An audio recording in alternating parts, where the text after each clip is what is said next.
You learn to be tolerant. Uh, you learn what your limits are.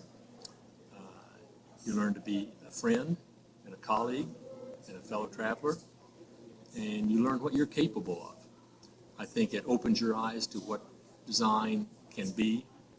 We're limited by living in the cornfield covered fields of Indiana, and we perhaps don't know what's possible. And I think traveling around the world lets you see things that have been going on contemporarily and historically around the world that are very different than the things that happen in the United States.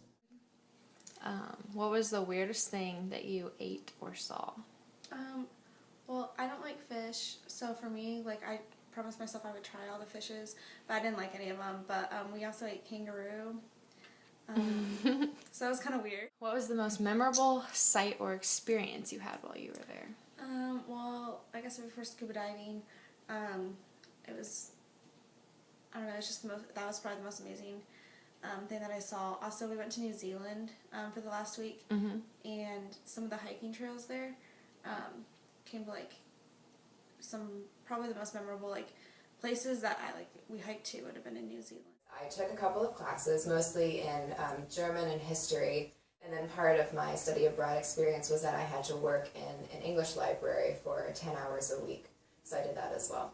My plans after graduation had very much to do with the fact that I studied abroad when I was a sophomore. I recently found out that I am going to be a Fulbright English teaching assistant, and that means I'm one of 140 students from the United States that has been selected to go to Germany for a year and actually teach English at a German primary or secondary school.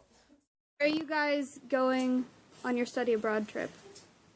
Well, first we start off in France, and then we go to Italy, which is our main destination, and then we get to spend some time in Turkey. It's an architecture field study tour, so we're going to Europe to study the architecture and history of architecture. Okay, and what do you hope to gain from this experience?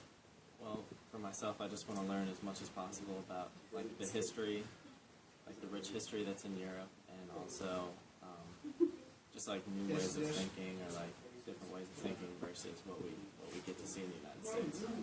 And I personally want to go to get a greater worldview on architecture and understanding how cultures influence architecture. And what credits do you get for this?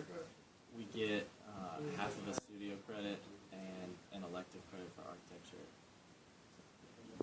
Okay, thank you.